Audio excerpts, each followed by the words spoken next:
Price action trading सीखने के बाद मैं एक कंसिस्टेंटली प्रॉफिटेबल ट्रेडर बन गया। और इसीलिए इस वीडियो में मैं आपको एक ऐसा 3 चरणीय प्रक्रिया बताने वाला हूं जिससे प्राइस एक्शन ट्रेडिंग, जो शुरू में बहुत मुश्किल और कॉम्प्लिकेटेड लगती है, उतनी ही आसान बन जाएगी जितना लूडो खेलना। तो सबसे पहले, प्राइस एक्शन ट्रेडिंग आखिर है क्या? ये एक ऐसी ट्रेडिंग स्ट्रेटजी है जिसमें हम किसी भी इंडिकेटर का इस्तेमाल नहीं करते, बल्कि सिर्फ प्राइस मूवमेंट को एनालाइज करके ट्रेड करते हैं। इसका मतलब है कि हम मार्केट में प्रॉफिटेबल ट्रेड सेटअप्स को ढूंढने के लिए सपोर्ट और resistance, candlestick patterns, trend lines, supply और डिमांड जोन्स, चार्ट पैटर्न्स जैसी चीजों का इस्तेमाल करते हैं। इन सभी टूल्स का सही कॉम्बिनेशन हमें यह समझने में मदद करता है कि कहां पर बाय करना है और कहां पर सेल। सबसे पहला स्टेप है ट्रेंड और मार्केट स्ट्रक्चर को आइडेंटिफाई करना। उदाहरण के लिए, अगर हम AUD/USD चार्ट को देखें तो यहां प्राइस लगातार लोअर हाइज और लोअर लोज बना रहा है, जो ये दिखाता है कि मार्केट डाउन ट्रेंड में है। जब मार्केट डाउन ट्रेंड में होता है तो हमें सिर्फ सेल की अपॉर्चुनिटीज को ढूंढना चाहिए, क्योंकि हमेशा ट्रेंड के साथ ट्रेड करना ही सबसे सेफ और प्रॉफिटेबल तरीका होता है। अगर आप ट्रेंड के खिलाफ ट्रेड करते हैं तो आपको कभी भी एक बड़ा लॉस झेलना पड़ सकता है, क्योंकि मार्केट आपको वाइप आउट कर सकता है। ट्रेंड को आइडेंटिफाई करने के बाद हमें मार्केट स्ट्रक्चर को भी समझना जरूरी होता है। स्ट्रक्चर का मतलब होता है कि मार्केट किस तरीके से मूव कर रहा है, कहां पर बायर्स और सेलर्स एक्टिव हैं और कहां पर प्राइस रिएक्शन दे सकता है। यही स्ट्रक्चर हमें सही एंट्री और एग्जिट पॉइंट्स ढूंढने में मदद करता है। अब हम यहां एक की लेवल ड्रॉ कर सकते हैं, क्योंकि ये इस डाउन ट्रेंड का प्रीवियस लो है, और अगर हम चार्ट के लेफ्ट साइड को देखें तो ये एक स्ट्रॉन्ग सपोर्ट लेवल भी है। इस समय प्राइस ने इस छोटे सपोर्ट लेवल को तोड़ दिया है और वापस ऊपर आकर इस सपोर्ट लेवल को रीटेस्ट कर रहा है। यही हमें अपने अगले स्टेप तक ले जाता है। अब दूसरा स्टेप है प्रिपेयर और प्रेडिक्ट करना। इस समय हम देख सकते हैं कि प्राइस इस की सपोर्ट लेवल को रीटेस्ट कर रहा है, लेकिन अभी हम यहां एंट्री नहीं ले सकते, क्योंकि हमें यह नहीं पता कि प्राइस यहां से बाय की तरफ जाएगा या सेल की तरफ।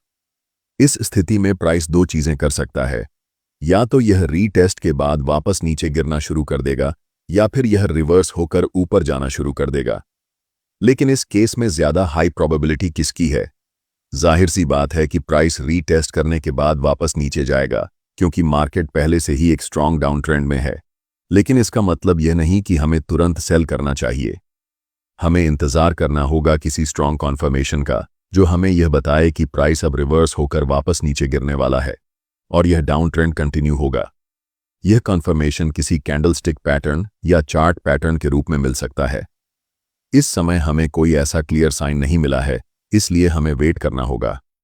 यही वजह है कि इस स्टेज को प्रिपेयर और प्रिडिक्ट कहा जाता है, क्योंकि यहां हम सिर्फ एक बड़े मूव की तैयारी कर रहे होते हैं। अब हम देख सकते हैं कि प्राइस इस की लेवल को ऑफिशियली रीटेस्ट कर चुका है और इस लेवल पर एक डोजी कैंडलस्टिक बन चुकी है। जिन लोगों को डोजी के बारे में नहीं पता, उन्हें बता दूं कि डोजी एक ऐसा कैंडलस्टिक पैटर्न होता है जो मार्केट में इंडिसीजन दिखाता है, यानी मार्केट डिसाइड नहीं कर पा रहा कि अब प्राइस ऊपर जाएगा या नीचे। इस समय प्राइस एक छोटे से अप ट्रेंड यानी मिनी रिट्रेसमेंट में था, और जब हमें इस तरह की डोजी दिखती है तो इसका मतलब होता है कि मार्केट अब रिवर्स करने वाला है, यानी अब प्राइस फिर से नीचे गिरना शुरू करेगा और डाउन ट्रेंड कंटिन्यू होगा। तो जब भी आपको किसी की लेवल पर डोजी दिखाई देती है तो इसका मतलब होता है कि मार्केट अब रिवर्स होने वाला है और ट्रेंड चेंज होने वाला है। लेकिन फिर भी हम यहां तुरंत सेल नहीं करेंगे। मैं चाहता हूं कि मुझे कोई स्ट्रॉन्ग कॉन्फर्मेशन मिले, जैसे कि बेरिश इंगल्फिंग कैंडलस्टिक, यानी एक बड़ी रेड कैंडलस्टिक जो यह दिखाए कि प्राइस इस लेवल को रिजेक्ट कर रहा है और अब वापस नीचे गिरने वाला है। यही वह जगह होगी जहां हमें ट्रेड में एंट्री लेनी चाहिए। तो हम अभी भी वेट करेंगे, इंतजार करेंगे कि कोई स्ट्रॉन्ग सिग्नल मिले। और देखो, बूम! अब हमें एक बड़ी बेरिश इंगल्फिंग कैंडलस्टिक दिख रही है, एक बड़ी मोटी रेड कैंडलस्टिक जो एकदम क्लियर सिग्नल दे रही है कि यहां सेल करना चाहिए।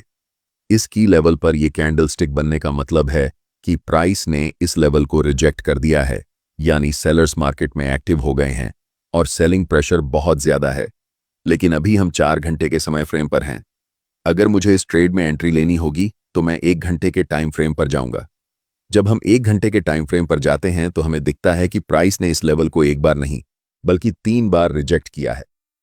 पहली बार यहां, दूसरी बार यहां और तीसरी बार यहां। तीसरी बार प्राइस इस लेवल को तोड़ नहीं पाया और ऊपर नहीं जा सका। इसका मतलब क्या हुआ? इसका मतलब यह हुआ कि अब प्राइस गिरने वाला है और इस डाउन ट्रेंड को कंटिन्यू करेगा।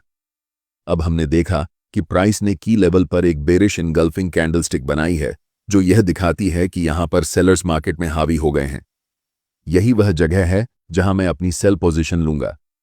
यही हमारा तीसरा और आखिरी स्टेप है, ट्रेड में एंट्री लेना। इस समय हमें बिना किसी डाउट के एक्शन लेना है और कॉन्फिडेंट होकर ट्रेड में एंट्री करनी है। मैं यहां सेल पोजीशन लूंगा और अपना स्टॉप लॉस इस की लेवल के ऊपर रखूंगा। ऐसा क्यों? क्योंकि ट्रेडिंग में मार्केट स्ट्रक्चर को समझना बहुत जरूरी होता है। अगर प्राइस यहां से रिवर्स होकर ऊपर जाने लगे तो इसका मतलब है कि मार्केट अब नीचे नहीं गिरेगा बल्कि ऊपर की तरफ जाने वाला है। ऐसे में अगर स्टॉप लॉस सही जगह पर रखा गया हो तो आपका लॉस लिमिटेड रहेगा। अगर ट्रेड हमारे प्लान के अनुसार नहीं चला तो भी हम सिर्फ थोड़ा सा लॉस लेंगे, न कि पूरा अकाउंट उड़ा देंगे। लेकिन ध्यान रखना कि स्टॉप लॉस को बहुत ज्यादा टाइट मत रखना। अगर आप स्टॉप लॉस को बहुत पास रखोगे तो प्राइस एक बार फिर इस लेवल को रीटेस्ट करने के लिए थोड़ा ऊपर जा सकता है और आपको स्टॉप आउट कर देगा, फिर भले ही बाद में प्राइस नीचे गिर ही क्यों न जाए। इसलिए मैं हमेशा अपने स्टॉप लॉस को थोड़ा ब्रीदिंग रूम देता हूं। अगर हम लेफ्ट साइड को देखें तो प्राइस पहले भी इस लेवल तक गया था और फिर रिवर्स हुआ था। इसी वजह से मैं अपने स्टॉप लॉस को थोड़ा स्पेस दूंगा, ताकि अगर प्राइस फिर से इस लेवल को रीटेस्ट करना चाहे तो मुझे अननेसेसरी स्टॉप आउट ना होना पड़े। अब मैं अपना टेक प्रॉफिट सबसे रीसेंट लो पर रखूंगा। जहां प्राइस आखिरी बार रुका था वहीं पर टेक प्रॉफिट रखना सही होता है, तो मैं इसे इसी लेवल पर रखूंगा और अब देखते हैं कि यह ट्रेड कैसा परफॉर्म करता है। और देखो, आपका टेक प्रॉफिट हिट हो गया, बिल्कुल इसी तरह से। अब अगले ट्रेड पर जाने से पहले मैं चाहता हूं कि आप इस चीज पर ध्यान दें। यहां आप देख सकते हैं कि प्राइस ने एक बहुत लंबा विक बनाया है। इसका क्या मतलब है? इसका मतलब है कि किसी समय पर बायर्स मार्केट में आए और उन्होंने प्राइस को ऊपर धकेल दिया, लेकिन फिर सेलर्स ने वापसी की और प्राइस को नीचे गिरा दिया। अब सोचो, अगर आपने अपना स्टॉप लॉस बहुत ज्यादा टाइट रखा होता, यानी की लेवल से बस कुछ पिप्स ऊपर, तो क्या होता? आपका स्टॉप लॉस हिट हो जाता और आप ट्रेड से बाहर हो जाते, जबकि ट्रेड आपकी प्लान के हिसाब से सही दिशा में जाता। यही कारण है कि आपको हमेशा अपना स्टॉप लॉस सही तरीके से लगाना आना चाहिए। उसे हमेशा थोड़ा ब्रीथिंग रूम देना चाहिए ताकि आप अननेसेसरी स्टॉप आउट ना हो। अब एक और एग्जाम्पल देखो। इस समय प्राइस एक मेजर की लेवल पर है। मैंने इस लेवल को क्यों मार्क किया? अगर आप लेफ्ट की तरफ देखें तो इसी एरिया के आसपास प्राइस ने कई बार रिवर्स किया है। इसका मतलब यह है कि यह एक बहुत स्ट्रांग सपोर्ट एरिया है जिसे प्राइस कई बार तोड़ने में नाकाम रहा है, और अभी प्राइस बिल्कुल इसी लेवल पर है। अब पहला स्टेप क्या होगा? पहला स्टेप है ट्रेंड को आइडेंटिफाई करना।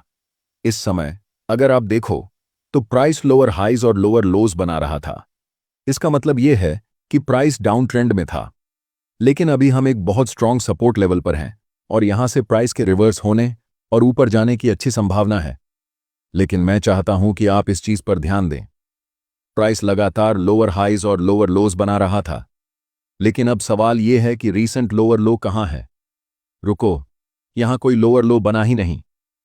देखो, प्राइस ने इस एरिया पर रिवर्स किया और नीचे आकर एक नया हायर लो बनाया है। अगर प्राइस को डाउन ट्रेंड जारी रखना होता तो वह इस लेवल को तोड़ता, वापस ऊपर आता, इस एरिया को रीटेस्ट करता और फिर नीचे गिरकर नया लोअर लो बनाता। लेकिन ऐसा नहीं हुआ। इसके बजाय प्राइस ने इस एरिया पर रिवर्स किया और एक नया हायर लो बनाया। अब देखो, ये जो नया लो बना है ये पिछले लो से ऊंचा है। ये साफ दिखा रहा है कि मार्केट स्ट्रक्चर चेंज हो रहा है और अब अप ट्रेंड शुरू हो सकता है।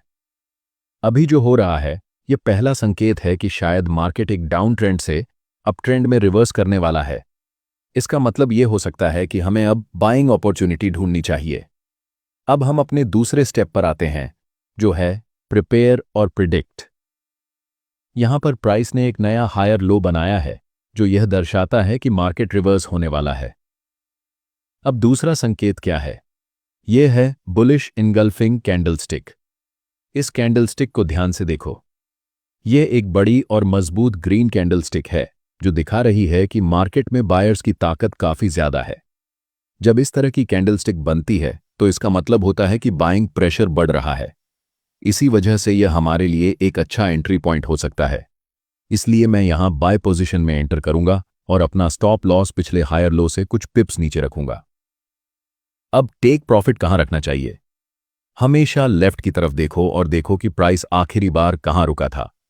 जब मैंने लेफ्ट की तरफ देखा तो मुझे एक बहुत स्ट्रॉन्ग रेजिस्टेंस एरिया दिखा।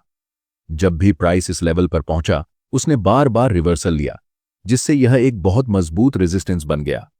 इसलिए मैं अपना टेक प्रॉफिट इसी रेजिस्टेंस लेवल पर रखूंगा।